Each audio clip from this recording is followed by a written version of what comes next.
Welcome back, Rum Ration listeners, to another deep dive into military history.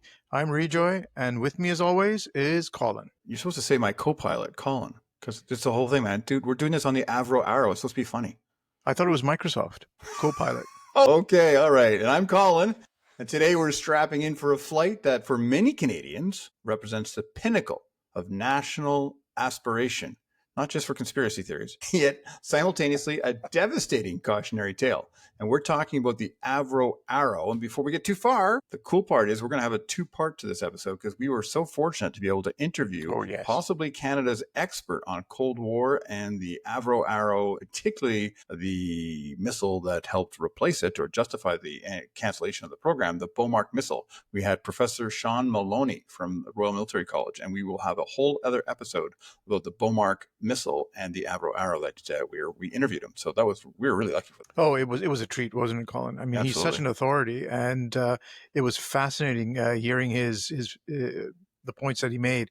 And for everybody who's feeling, how should I put this, especially patriotic and nationalistic about My elbows are up. Well, you might be in for a few hard truths. Let's just put it that way. And I fully sympathize because I too was very, rah, Avro, Arrow, and the true story is really quite something fascinating. So be ready and be prepared for that. What is the Avro Arrow story about? It's a story of ambition, innovation, political maneuvering, and a rapidly changing world that ultimately grounded a state-of-the-art aircraft before it ever truly took flight. Was there a slight harumph over there? No, absolutely. I'm agreeing. It was 100%. But it was indeed, yes. Rejoy's trying to position me as a hater about the Arrow. I'm not an Arrow hater, buddy. I'm just trying to bring some facts to the argument or the discussion. Our goal today isn't just to recount the facts, but to explore how patriotic jingoism and procurement gone wild. I might have over-egged it a bit. Dude, the budget went up 2x in 2 years. Come on. Procurement gone wild can collide with geopolitical realities. And that is absolutely true, though, jokes aside, which all can lead to unforeseen and often heartbreaking consequences. And all of that there were real consequences to real people, real Canadians. Yes. Upwards of 30,000 Canadians lost their job within a day of the program being canceled. We can never lose sight of that. How devastating that would be. Indeed. So the Avro Arrow became an icon, a symbol of what Canada could be. The reasons behind its cancellation and the subsequent destruction are complex, involving everything from highly skilled engineers really pushing the boundaries of technology to, sadly, Cold War espionage, which was a fact of Canadian life, and international politics. More so than we ever imagined. Again, Dr. Maloney, I mean, in the interview, we learned a lot more about that as well, didn't we? Yeah. So let's start at the beginning. But before we get too far into the story, this is a good spot to take a quick commercial break for our We Wish We Had a Sponsor segment. Colin, who do we have lined up as our fantasy sponsor for this episode? Canada needs bold ideas, brave hearts, and a whiskey that won't flinch under pressure. Whether you're building jet fighters or just manning the bar at the mess, there's one name to trust: Cold Front Canadian Whiskey, precision distilled for the modern man of vision. So report for duty with a glass in hand. Cold Front. Because heroes deserve more than rations. Absolutely chilling. Chillingly brilliant. Thank you. Makes me really want to go and grab one, actually. I made, if you check the show notes, you'll see that I actually made some visuals for it too. Well, when I say I did, ChatGPT did. Yeah, but we like to take credit for everything that we say into it. So let's start with the backstory of the Avro Arrows. Imagine Canada in the immediate aftermath of the Second World War. There's a palpable sense of optimism and a desire to build on wartime successes. And let's face it, at the end of 1945, or at the end of the Second World War in 1945, Canada was a powerful nation. We had the third largest navy in the world at the time, proven battlefield successes. So there was every reason to feel optimistic and ready to take on the future. Avro Canada, formed in 1945, was a symbol of this faith in the future. They had a strong foundation, having built Lancaster bombers for the war effort, and now aim to produce both commercial aircraft for peace and fighters to protect it. Important to note that Avro Canada was a wholly owned subsidiary of a British company, though. It was not a Canadian company in itself, per se. That's And that right. is important to know. I think it is important to know because it's the same thing as you think of GM today or Ford today. They're, they employ thousands and tens of thousands of Canadians, but they're not Canadian companies. They're subsidiaries. 100%.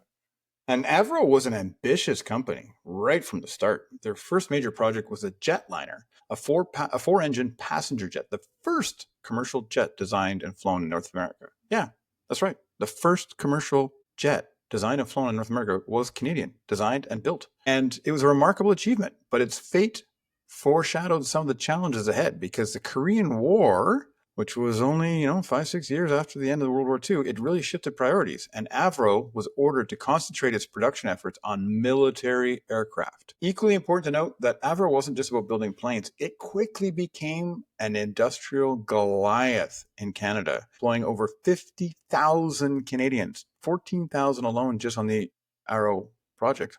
And it quickly became the third largest company in Canada by 1958. For context, we're doing a lot of that context stuff today. The third largest company in Canada by market capitalization is TD Bank. That's right. So think of that. Avro Arrow started in 5, and by 1950 was already the size of what today would be TD Bank in terms of market capitalization. That starts ranking behind Royal Bank at number 1 and Shopify at number 2. It's remarkable, isn't it? And if you want to, get your elbows up over something, there it is right there. That is a success story if I ever heard one. And this new focus on military aircraft led to their next major success, the CF-100 Canuck. Very well named. Very well named. Not the hockey team, but the plane. It was a twin-engine, two-man day and night fighter, and notably the first combat aircraft designed and built entirely in Canada to the RCAF's own specifications, which is important to note. It entered service in 1953 and proved quite formidable, staying in service until 1981. I had no idea. Such longevity. For more context, 1953 was the year that Stalin died. That's right. And a lot of stuff was going on. The Cold War was heating up fast. Yeah. By the late 1940s and the early 50s, the Soviet Union was rapidly developing a capable fleet of long-range bombers like the Tupolev Tu-4, which was capable of delivering nuclear weapons across North America. And defense planners predicted these bombers would attack by flying over the Canadian Arctic, placing Canada squarely in the crosshairs. And given how quickly the Soviets had developed their own nuclear program, thanks to the phenomenal rate of spying and penetration by the KGB and their spy network, which we'll come back to the Avro story, and stealing secrets from the West, this threat was taken quite seriously. Oh, yes. So even as the CF-100 was entering service, the Royal Canadian Air Force, or RCAF, knew it needed something more advanced. The CF-100, though groundbreaking for Canada, was already becoming outdated against newer, faster Soviet jet bombers operating at higher altitudes. Canada needed a world-class air force, and a multi-role all-weather interceptor was deemed essential to keep the Russians from encroaching on their airspace. So in November 1952, the RCAF issued, and I'm going to say, quote, ambitious, the operational requirements for what would become the CF-105. They were asking for the moon, as Chief Engineer Jim Floyd put it. The new aircraft needed to be supersonic, twin-engine, capable of engaging the enemy at 50,000 feet and carrying missiles and rockets. Specifications included a speed of Mach 2 and a service ceiling of 50,000 feet. Jumping back on the context train, choo-choo. Let's give folks an idea of how quickly technology was advancing in this era. Because when I was doing some research for this episode, man, oh man, I feel like we've been stagnating. AI is cool and all, but you should see what the boys and girls were doing back then. So if you think back, 8 years prior to this, the famous Spitfire from World War II, which was the end-all and be-all of the British Commonwealth forces in World War II, less than a decade previously, it had a ceiling of 34,000 feet and a maximum speed of 594 kilometers an hour. It's like a go-kart compared to the Avro. The Avro Arrow was approximately 1,510 kilometers an hour faster. That's right. It could go up to 2,100 kilometers an hour. So 1,500 kilometers an hour faster than a Spitfire. So, wowza. I feel it's a little unfair to say that they were asking for the moon, though. Fair. I mean, because going through all the requirements that they wanted, they left out, warp speed and holographic technology. But if anybody could do it, it was Avro Canada, and they were uniquely positioned to take on this challenge. They brought together a talented team of young designers and engineers, many of them from England. led by Jim Floyd himself from England as vice president of engineering. This concentration of talent was seen as a major asset, naturally. And to meet the aggressive timetable set by the RCAF, 'cause not only did they want the moon, they wanted the moon now. Avro adopted a risky strategy known as the Cook-Craigie plan. And so instead of building handcrafted prototypes to test and refine the design before setting up a production line, they decided to go straight into production. This meant that the first aircraft would essentially be production models, with any necessary changes being incorporated into manufacturing jigs as the testing proceeded. Literally, as the old expression my boss Steve Pons used to say, his favorite expression was, "We are building the plane as we fly it." This is kind of what they were doing at the time, right? And Jim Floyd, the chief engineer, acknowledged this was a precarious approach, but it was chosen to save time. They evaluated and they embraced the risk. A bit of a daredevil attitude to the whole thing, isn't it? When you say, I mean, considering with everything that's at stake and the amount of money that's being thrown in, which we'll, of course, get to later on, this idea of just build it as we go along is almost, it's terrifying. But it was a bold move, and it showcased their competence. Also laying the groundwork for significant complications down the line. There's always a consequence, right? Isn't there? Pros and cons. But speaking of bold moves, this episode of Rum Ration is also brought to you by Avro Afterburner, the only Canadian whiskey engineered to Mach 2 standards. Distilled with national pride, then abruptly canceled before its first sip. Aged in secrecy, destroyed in confusion. Avro Afterburner tastes like betrayal, finishes like a jet engine. Brilliant. I thought you'd like that one. Also, all right, the impetus for the Arrow program. Right? That's right. That's why we can't get it. It's been canceled. The impetus for the program, it escalated dramatically in 53 and 55. And it's funny because we look back at this. One of the things that really struck me was when I was researching this was one of the reasons given for the cancellation was it was dragging on and on and on. It was taking too long in the advancement. Dude, they started this thing in 53 and they canceled it in 59. The F-35, they started that in the early to mid 90s. Didn't deliver until 2015. Wow.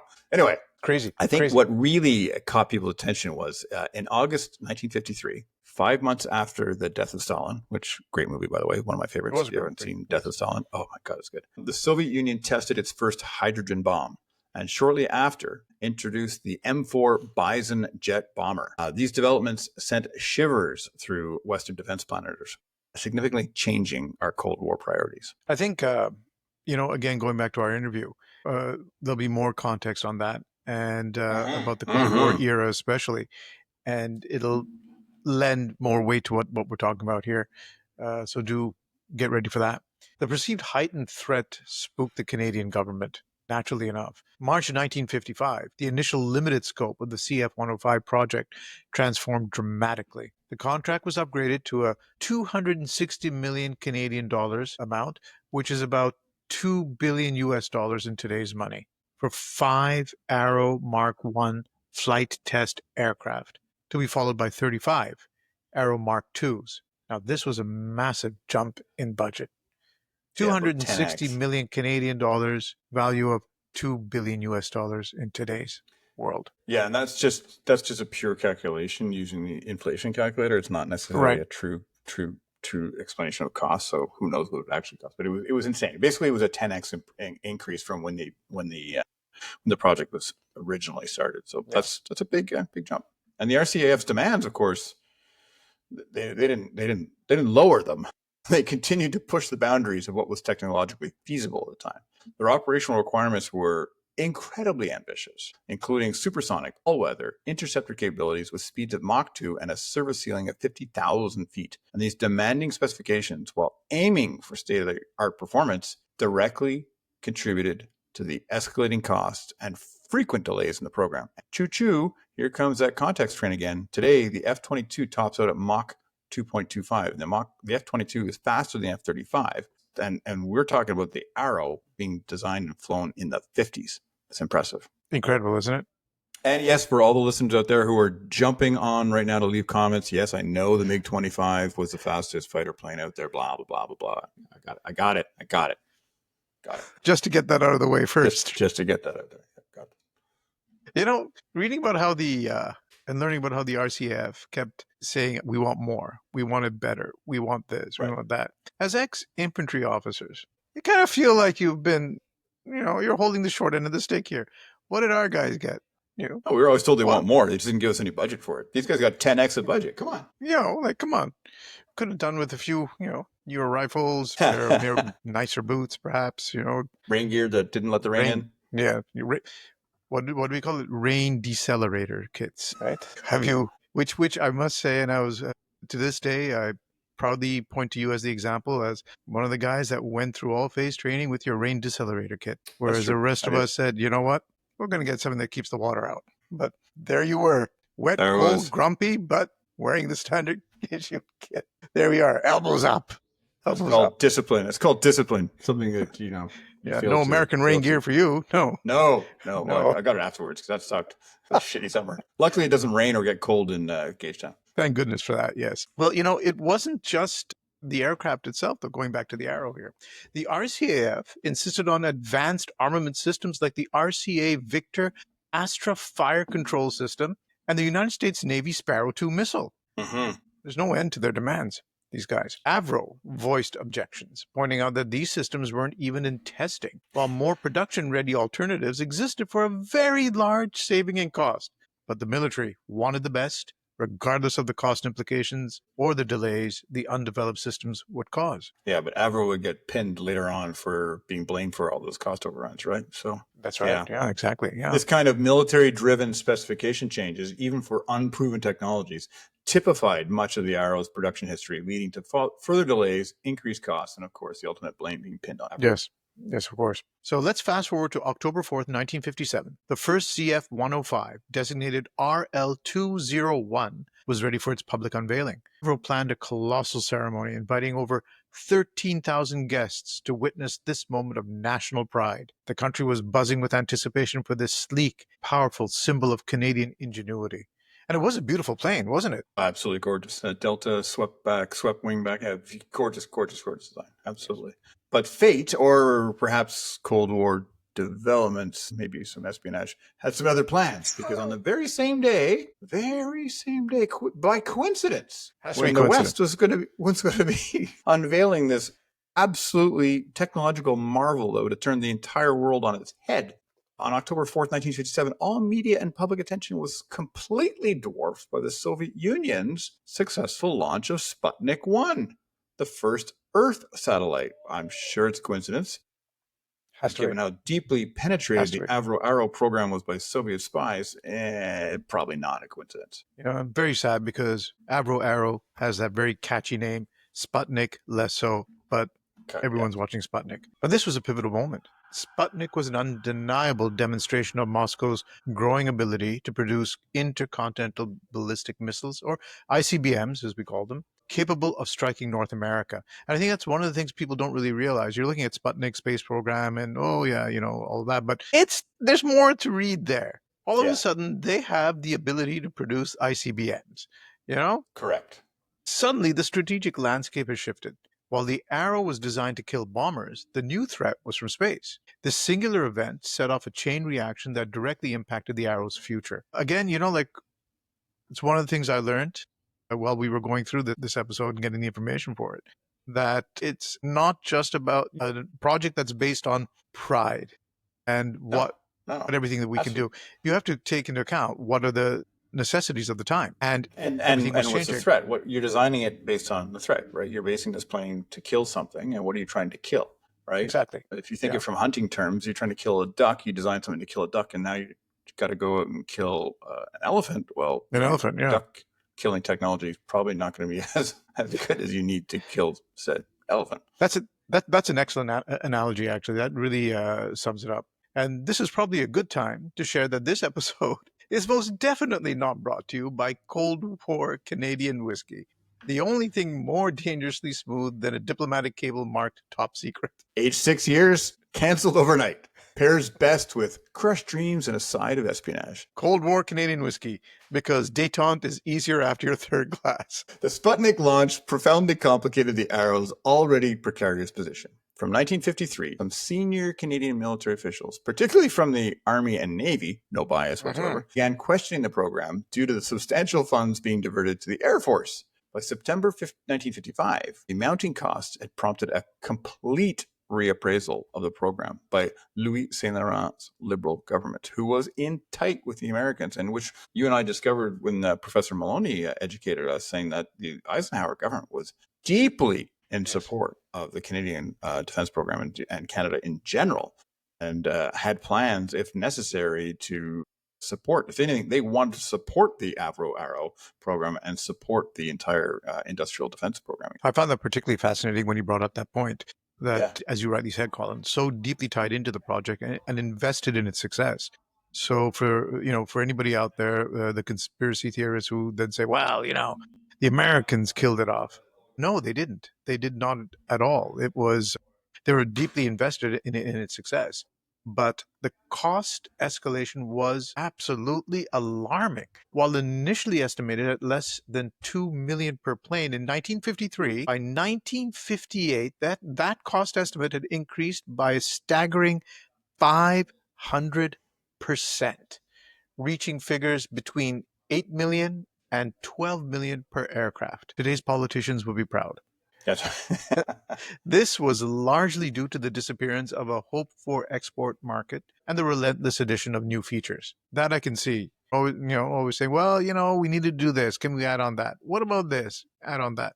It makes a lot of sense. To put this in perspective, about one half of the entire Canadian defense budget was being spent on air defense. Specifically, in 1951, the RCAF received 69% of the defense budget and staggering 69% and 54% in 1952, which much of this funding dedicated to strengthening continental air defense. The initial project for the CF-105, later named the Arrow, was appropriated $27 million in December 1953. That's 27 million Canadian dollars for flight modeling. However, this budget was significantly upgraded to 260 million Canadian dollars in Hence March. my 10x claim. Exactly. In March 1955. December 1953 to March 1955. And that was after the Soviet Union introduced the M4 Bison jet bomber that Colin had mentioned earlier and tested a hydrogen bomb, dramatically changing Cold War priorities. 10 times increase in budget in 3 years. Yeah, and the technical challenges were relentless. And one of the things, it just dawned on me when you're talking about that, about how there was I think the line you said was a disappearance of a hoped for export market. That's kind of telling that other countries weren't going to buy it's great technology, it's amazing, it's beautiful, but no one else is buying it. Why? Is that because they don't see a need for it? So, yeah.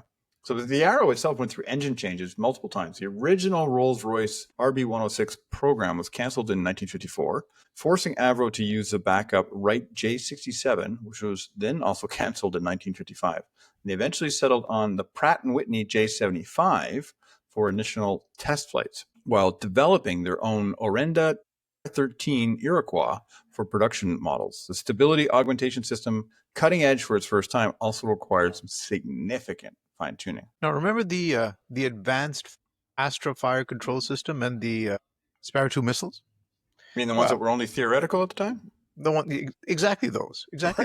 Well, they were proving problematic, surprisingly enough, facing lengthy delays. When the U.S. Navy, who also intended to use the Sparrow 2, canceled their program in 1956, Canada tried to continue it with Canadair, adding even more expense and concern. It was a constant uphill battle against technological hurdles and rising expenses. Now you kind of see the pathway to what was eventually going to happen, don't you? We design our specs on a fantasy, and then that fantasy doesn't turn true, and then we try and keep doing it by pouring more money into it. That's right. Yeah, exactly. What's fascinating, I find, is the divergence in intelligence assessments. Because while the official line often presented a united front, Canadian intelligence, particularly the Directorates of Air Intelligence, DAI, and the Joint Intelligence Committee, JIC, often disagreed with U.S. estimates on the Soviet bomber threat. As early as 1952, Canadian analysts suggested Moscow could have long-range ballistic missiles in production by 1957, potentially curtailing their whole bomber program. Yeah, that's right. And This was a critical distinction, wasn't it? Canadian analysts consistently projected lower Soviet bomber numbers and capabilities compared to the more alarmist U.S. estimates, especially those from the U.S. Air Force, which some argue were shaped to support USAF budgetary goals. Sounds familiar, though. I don't know if the Americans are the only ones that were doing that. No. No, I don't think so. The JIC, under leaders like Group Captains D.M. Edwards and R.B. Ingalls, stood firm in their independent assessments, often resisting pressure from senior RCAF officers who wanted to align with the U.S. views in order to, support the Arrow. Right. And the political landscape was also shifting dramatically. In June 1957, Louis Saint Laurent's Liberal government, which had initiated the Arrow project, lost the federal election. John Diefenbaker, his conservative government, came to power campaigning on a platform of reining in rampant liberal spending. Where have we heard that before? Exactly. Yes, indeed. And what better example? The Arrow became a political problem, not just a financial one, with thousands of employees and hundreds of subcontractors dependent on the program. This is where the human drama really intensifies. We hear from Fred Smythe, a key figure at Avro, who, when asked about the company's fate after Diefenbaker's election, remarked, "Avro, created by the Liberals, found itself without friends in Ottawa." That's what he said. The sheer pride and dedication of the 14,000 men and women working on the Arrow, translating engineering drawings into reality, was immense. They saw it as a national achievement. Now, we may sound very critical as to what was happening and the cost overruns and the idea of this project, but let's not forget that, as you rightly said earlier on, the human drama that's involved here. There were a lot of people who were doing their best work on the Avro and doing it for reasons of just doing excellence in their job, in their field. And of course, you've got your pride aspect of it, but you really are trying to deliver your best your best skills in producing this plane. And so it's not just about a plane that costs too much. It's also people involved. And I think it's important to note too that you didn't have computers as a design back then. They were groundbreaking in terms of using computers at the time, which the size of your average elementary school probably to do basic calculations, but that was from math stuff. But you think so much of the calculations and certainly all the drawings and all the engineering specs all done by hand. So very, very, huge amount of manpower going into this. But there's also the chilling angle that I think Canadians really love to shove our head in the sand and pretend never happened. But there was Soviet, Russian spying. That still is today by the Chinese, by the Russians, everyone. And there was significant interest and infiltration of the Avro Arrow program, because you can't design a cutting edge, completely radical new design without attracting some attention from your adversaries. And so there was a Soviet defector codenamed Brick, alias David Sobolov, who confessed to running a spy ring within Avro Arrow, a ring, so not just him by himself. And another spy, codenamed Lind, allegedly stole and passed on top secret documents, including airframe and engine drawings, photographs, and test data to the KGB. I think they handed over like 5 pounds. I read somewhere 5 pounds of engineering drawings in one drop alone. There was like nothing left to hand over.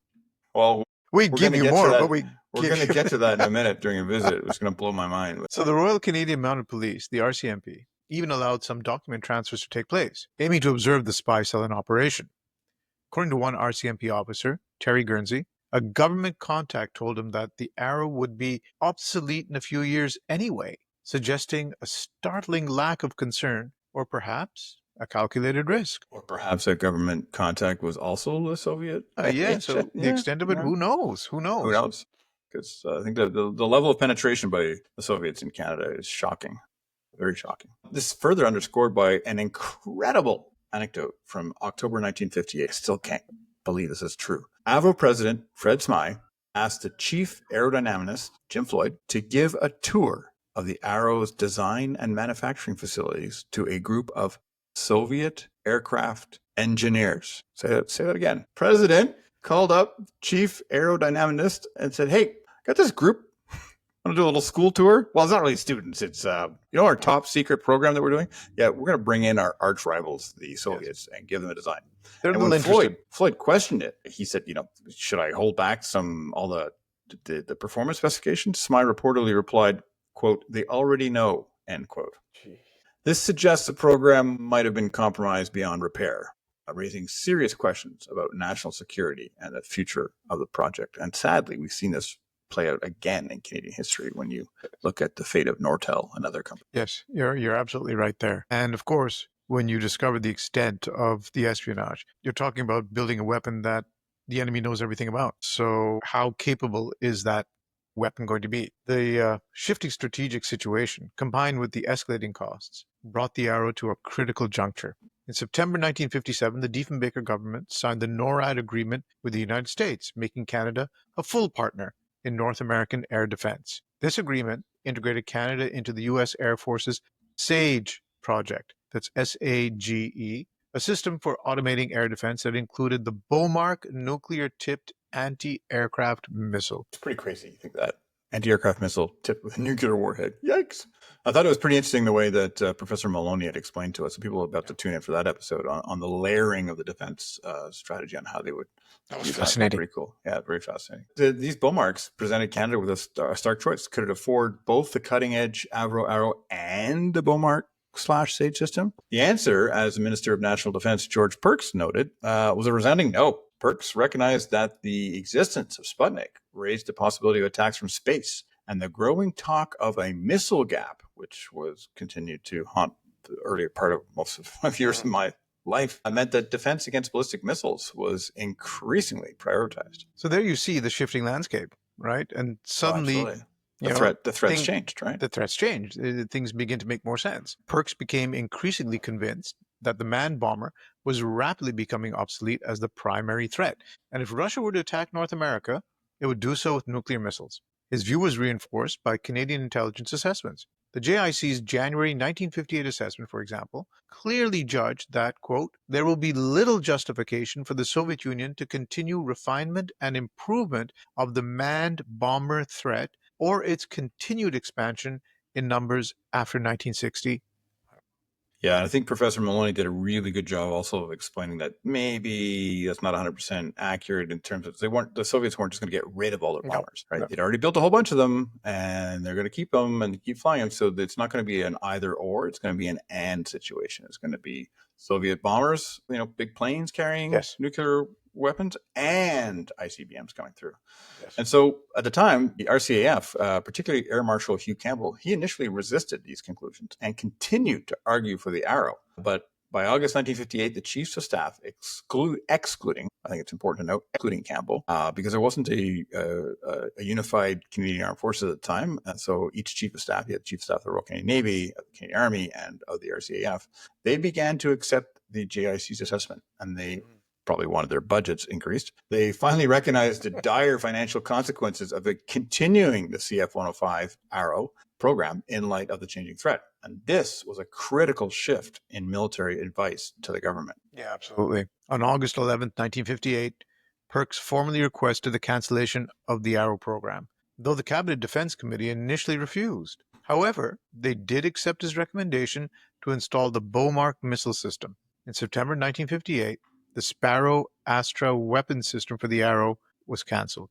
And that was a significant blow. That was really the death knell, wasn't it? Yeah, because that's what Professor Maloney was also telling us, that the last version of the Arrow was being set up to be able to carry nuclear-tipped missiles, right? So it completely changed the game, But the cabinet continued to grapple with the decision, deferring a final verdict until March 1959. And they agreed to continue development work on the Arrow airframe and engine for another 6 months. However, the writing was on the wall. General Fuchs, who was the chairman of the Chiefs of Staff Committee, articulated the military's updated view in February 1959.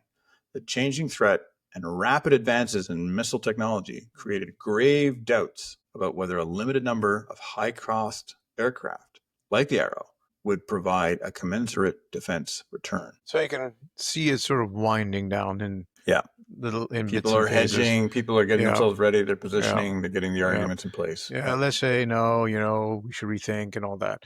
And of course, elbows are coming down. Elbows are coming down slowly. Yes. Then came the inevitable. On February 20th, 1959, Prime Minister John Diefenbaker abruptly announced the cancellation of both the Avro Arrow and its Iroquois engine programs in the House of Commons. Yeah, his primary stated rationale for the decision was a changing strategic threat.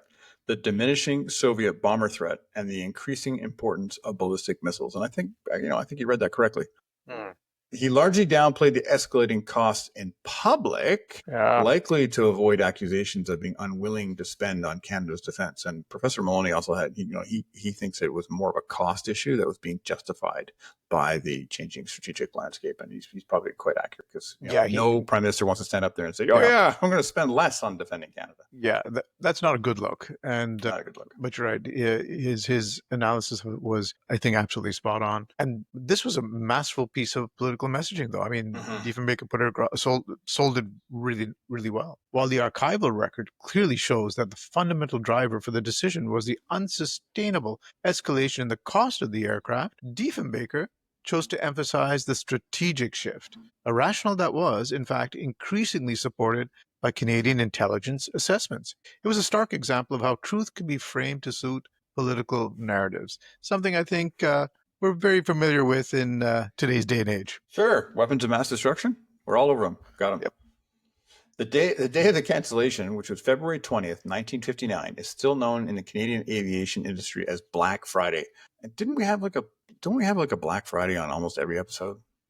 Yes, we just said that last time. We do, yeah. And it's got nothing to do with the sale, It's just, bad news. Yeah, but this was bad news. This was really bad news for all the workers because the impact was immediate and devastating. Over 14,000 Avro and Orenda employees were abruptly laid off, bam, same day. And there was some serious bitterness. Fred Smyth, Avro's general manager, described the dismissal of 14,000 people as an attempt by the government to embarrass the company. Don't forget, Avro at the time was the third largest company in Canada. My head around it. That's huge. 14,000 people losing their jobs, their livelihoods, people who have worked probably, all-nighters trying to move with the shifting demands of the military, change this, do that. And as you rightly pointed out, Colin, all by hand before the computers were there. And then all of a sudden, one day, you know what? You're out of a job. We're closing down. The human cost was immense. People had invested their lives, their pride, and their savings into this project. Workers were left stunned and distraught, many unable to comprehend the suddenness of the decision.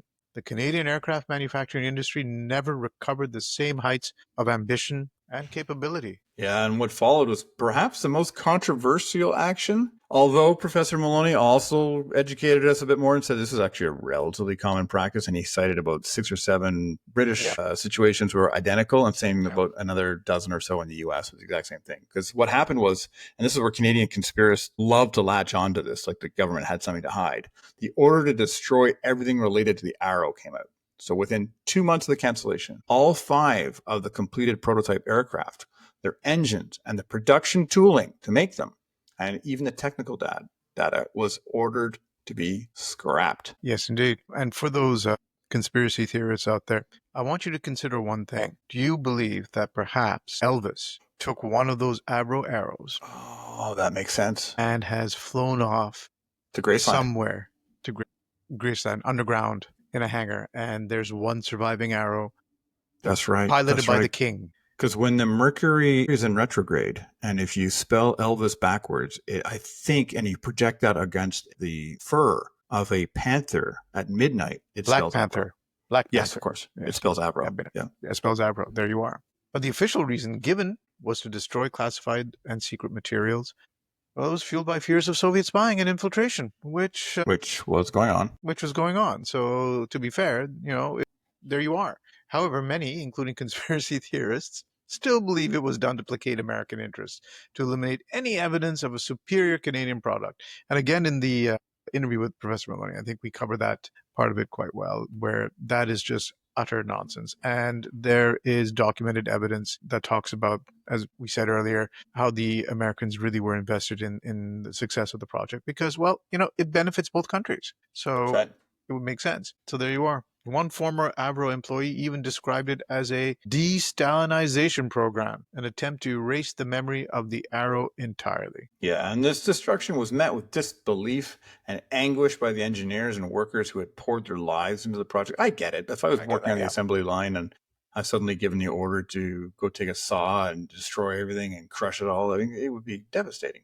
And the sight of the production line being cut to pieces was described as pathetic. Yeah. Only a few remnants were saved, such as the cockpit and nose gear of prototype RL and some wing panels, which are now on display, if anyone wants to go see them, at the Canadian Aviation and Space Museum in Ottawa. And unsurprisingly, the cancellation also led to a significant brain drain. Many of Avro's highly skilled engineers and technicians, suddenly jobless, were quickly snapped up by the American aerospace companies, particularly by NASA's Space Task Group.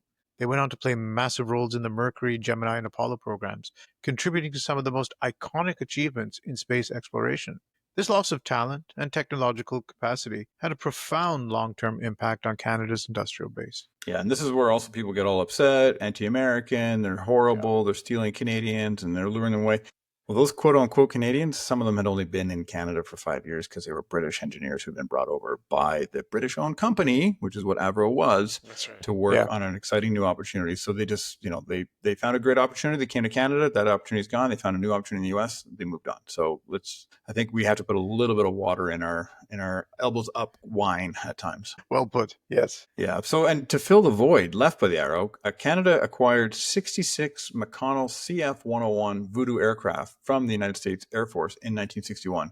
And we also deployed the Beaumark missiles, which were nuclear tipped.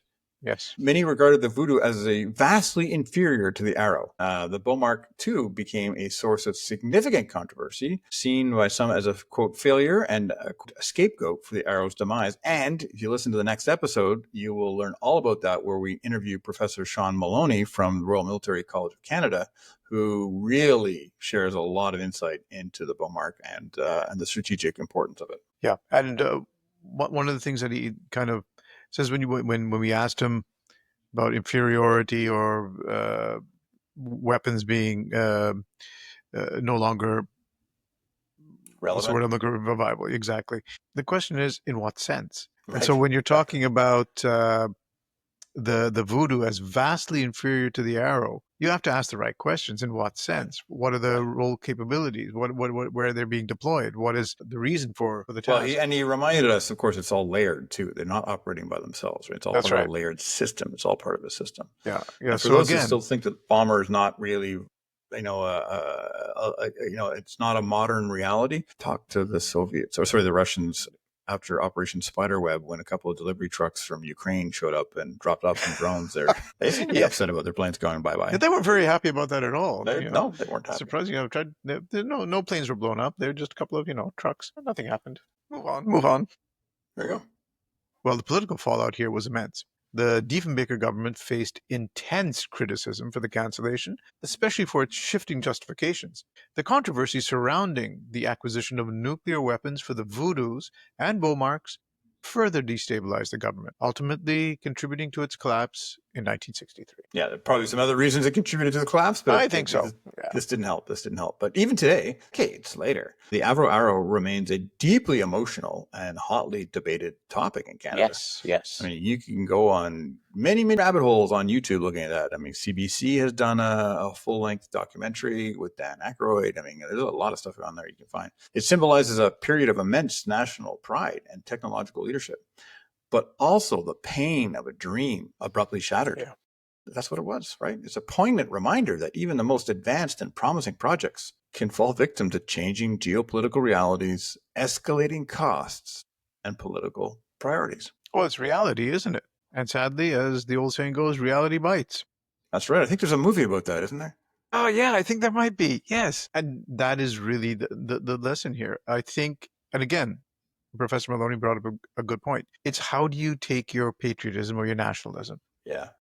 If it's emotionally based, well, you're entitled to that, of course, but maybe you're not looking at things through clear lenses then. It's fine to be patriotic and nationalistic, but you also have to be cognizant of the realities of the world around you. And that, Colin, is the heart of our cautionary tale.